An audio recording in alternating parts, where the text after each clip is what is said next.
I woke up in a hospital bed, disoriented. I was supposed to be on my way home from shopping. Where am I? I asked the nurse. She explained that I had been rear-ended by a car and urgently transported to the hospital. My husband rushed in and exclaimed, "Why are you still lying on the bed? Let's go home, get discharged now, and make my dinner. If you can't fulfill your wife's duties, I'll divorce you." I couldn't believe what I had just heard. Who says that to their wife, especially when she's bandaged up and in pain? It was unbelievable. In that moment, I lost all my feelings for a husband who didn't seem to care about me at all. I started preparing to leave him. He was certain that I, as a housewife, couldn't possibly divorce him. Little did he know, he would be the one struggling if I brought up divorce. My name is Lisa. I became a housewife after marrying Daniel, following his wish. I never disliked my job, and my hard work had started paying off, putting me in an important position with talks of a promotion and reshuffle ahead. When I shared the news of the promotion with Daniel, he immediately insisted that I become a housewife after marriage, convinced we could get by on his salary with some savings. Overwhelmed by his passion, I quit my job. My coworkers and bosses were disappointed, but it was important for me to align with Daniel as a couple. After I quit, Daniel started to assert his superiority because he was the breadwinner, reminding me that I couldn't live without him. Looking back, he probably pushed for me to quit because he feared I might earn more than him with the promotion on the horizon. Despite this, I devoted myself to supporting Daniel's work and making our home comfortable. I managed meals, considering his schedule, and ensured perfect cleanliness. Yet Daniel couldn't resist complaining. Tonight's dinner was a bit bland, he'd say. I'd explain my reasoning, but he'd always find something to nitpick. Over time, he started coming home later, reeking of women's perfume. When I asked about his late nights and health, he'd brush me off, irritated. "I have a lot going on at work," he'd snap. "What exactly are you doing during the day?" I felt compelled to justify my every move, detailing my chores and activities. His mistrust grew, and he began demanding a daily schedule of my whereabouts. "Hey, what are you going to do today?" he'd inquire with a suspicious tone. "I plan to do the laundry and cleaning in the morning, then go grocery shopping in the afternoon." "When are you going to be back from shopping?" Daniel asked. "I can't say for sure, maybe around 4 o'clock, I replied. "Okay, got it. Don't be later than 4. I'm going to call home to check on you," he said. "Why would you do that?" "To make sure you're not slacking off on your housework," Daniel replied, starting to manage my schedule down to the hour. That day, my shopping took longer than expected, and I rushed home on my bicycle. It was already past 4 o'clock. I need to hurry back home or Daniel will get mad at me again, I thought to myself, feeding up. In my hurry, I didn't notice the car approaching from behind. The next moment, I felt an impact on my back. Before I knew it, I found myself lying in a hospital bed, trying to sit up, feeling pain throughout my body. A nurse, noticing my consciousness, hastily called for a doctor. "Oh, you're awake? You were hit by a car from behind," the doctor explained. According to him, I was rear-ended while riding my bike, fainted unconscious from the impact, and an ambulance brought me to the hospital. Fortunately, there was no bleeding or head injury, just full body bruises. Though I was in pain, there were no fractures or lasting damage, and I was told I could be discharged in a few weeks. Relieved, I checked my phone and saw a slew of missed calls from Daniel. "I need to call Daniel. He must be worried sick," I muttered to myself. The nurse quickly intervened, saying, "I've already notified your husband." Unfortunately, he couldn't pick up the call, so I left a message on his voicemail. "I might have made him worry," she explained. "Your wife was in a car accident and has been urgently transported to our hospital." The nurse had left that message in her voicemail, prompting me to call my husband. "Hey Daniel, it's me, Lisa. What the hell are you doing? Why aren't you coming home?" I asked urgently. I did listen to the voicemail. "You're awake now, right? So you can come home, can't you?" Daniel replied impatiently. "I can't come home. I was in a car accident. I'll be staying in the hospital for a few weeks," I explained, hoping he would understand the severity. "If you're being hospitalized, what?" Daniel's voice trailed off, and it seemed he had assumed my injuries weren't serious. "I'm coming right now," he abruptly said, and hung up. An hour later, Daniel burst into my hospital room. "Lisa," he exclaimed. I felt relieved to see him, but his next words left me frozen. "How long are you going to lie there?" "Let's go home," he demanded. "What? Go home? What on earth are you saying?" I couldn't hide my confusion as I responded. "I can't go home. I was in a car accident today, I reminded him. Just because it was an accident doesn't mean you're knocking on death's door. You're fine. Discharge yourself immediately and make my dinner, he insisted, his tone growing more impatient. Can't you see these bandages? How do you expect me to cook in this state? I protested. You're overreacting with this hospital stay.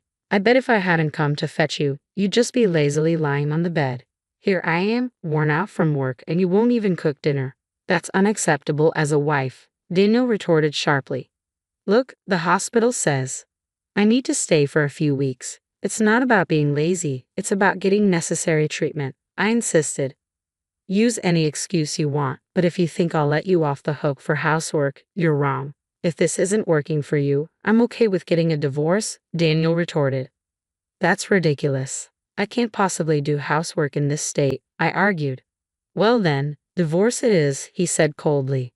Daniel seemed to care more about having his housework done than the fact that I had been in a car accident. I felt myself falling out of love with him quickly.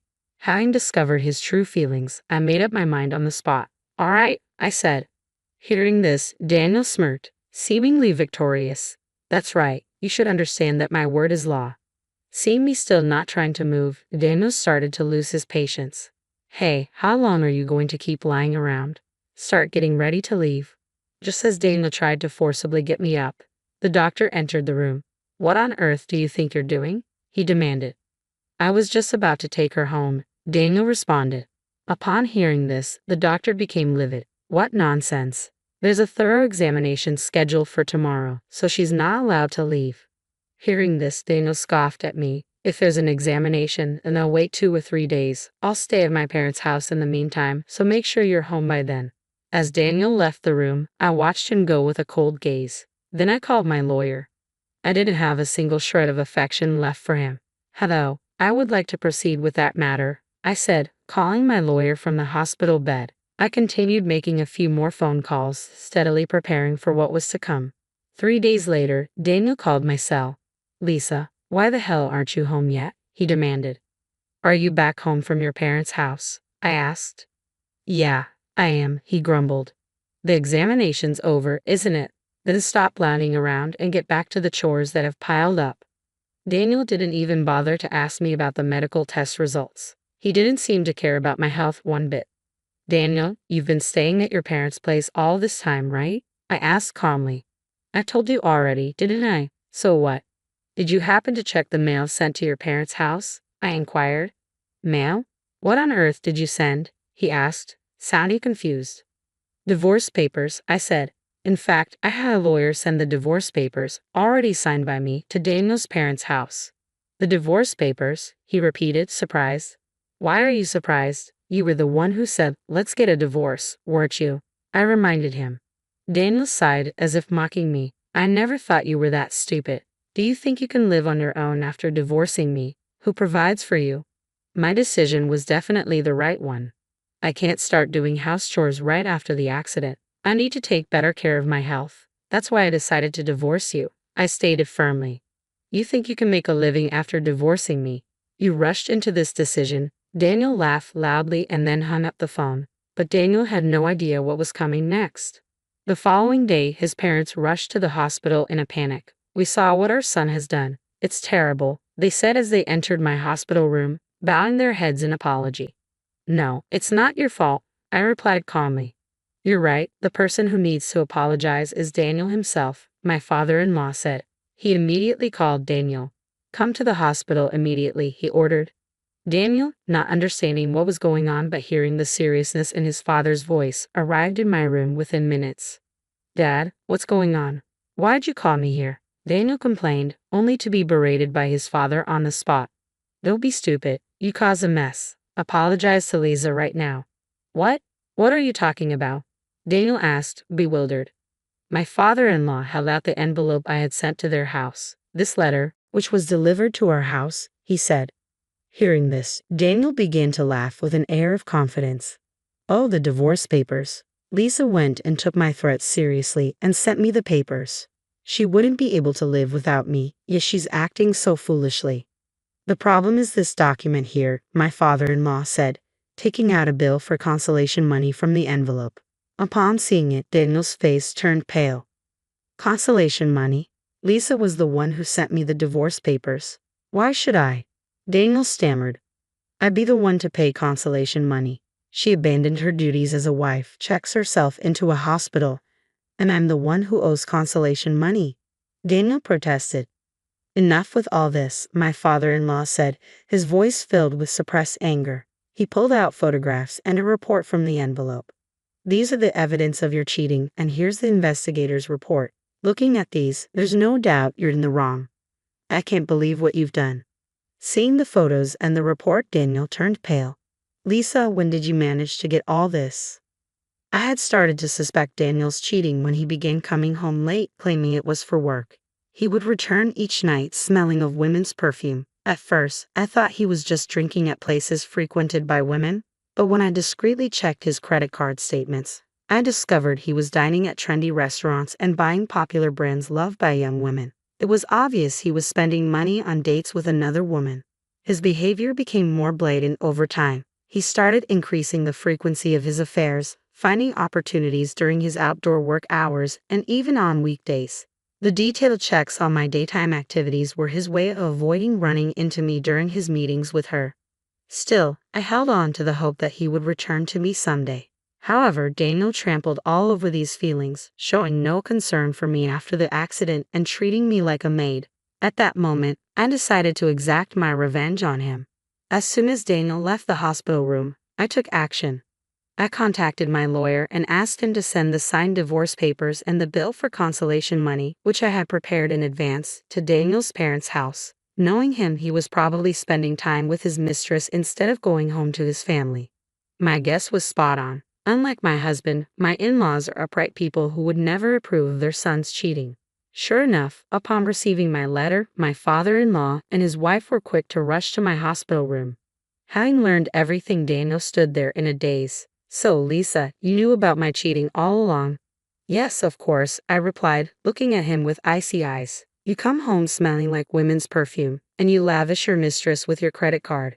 It's so obvious it would be strange if I didn't notice. Plus, all your phone notifications were visible to me, so I knew exactly when and where you were meeting your mistress. Thanks to that, it was easy to gather evidence. I'm sorry, I was just tempted. I wasn't serious about the divorce. I thought you would come back home right away, Daniel stammered. Even if you weren't serious, I am. I don't want to continue a marriage with a husband who doesn't even worry when his wife has an accident and tries to make her do household chores. You were having fun with your mistress while I was hospitalized, weren't you? I accuse. Hold on, calm down. You're a housewife, right? You wouldn't be able to make a living if you left me. Don't be stubborn. Just let the past be water under the bridge, Daniel pleaded. Excuse me, there's no way I can just let it slide. I became a housewife because you wanted me to. If I get divorced, I'll start working right away. I won't rely on you anymore, I asserted. Start working right away? How long do you think it's been since you quit your job? Your previous company has definitely found your replacement by now, he scoffed. Do you think I've just been doing housework all these years? I've been continuously studying business in my spare time, I revealed confidently. I've got a few ideas lined up so I could probably propose several projects now, I said confidently. It's not that easy. The economy is down everywhere. Even I, who's been working the whole time, can't get a promotion easily, Daniel retorted.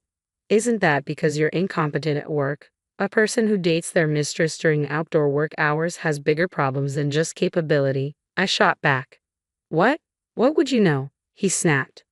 I think I know more than you do. In fact, when I approached my former company, they said they wanted me back under the same conditions as before, I revealed. The same conditions? You'd be earning more than me, he said, shocked. Yes, indeed. It was all for nothing, even though you were the one who encouraged me to become a housewife and quit my job. If you didn't want to be overtaken by your wife's salary, maybe you should have tried harder instead of pulling me down, I retorted. Hold on, if that's the case, you don't need the consolation money, right? Please withdraw your claim, he pleaded. Excuse me, there's no way I'm withdrawing it. This consolation money is to make up for the wrong you did. You can't just cheat on your wife and ignore her without facing any penalties, I said firmly. I'm sorry, I really regret it. Please forgive me, he begged. I will never forgive you. It's not enough to just say you're sorry, You need to show it with your actions. Go to hell, I said coldly. Daniel was unconvinced, but in the end, my in-laws stood up for me, and he finally agreed to the divorce and the payment of the consolation money. After paying the money, Daniel seemed to continue his relationship with his mistress without learning his lesson.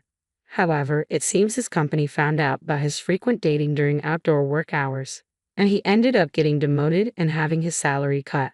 To top it all off, Daniel, who had almost run out of savings due to the consolation money payment, was promptly dumped by his girlfriend. News about the cause of his divorce and his demotion spread throughout the company, and I heard that he completely lost his place there. On the other hand, I was able to be discharged from the hospital safely without any after effects from the accident. I used the consolation money I received to move, and now I'm settling into my new home leisurely. My work after returning has been going smoothly, and life has been better since the divorce. That accident may have been a good catalyst for the divorce. I decided not to look back at the past and strive forward to a new life.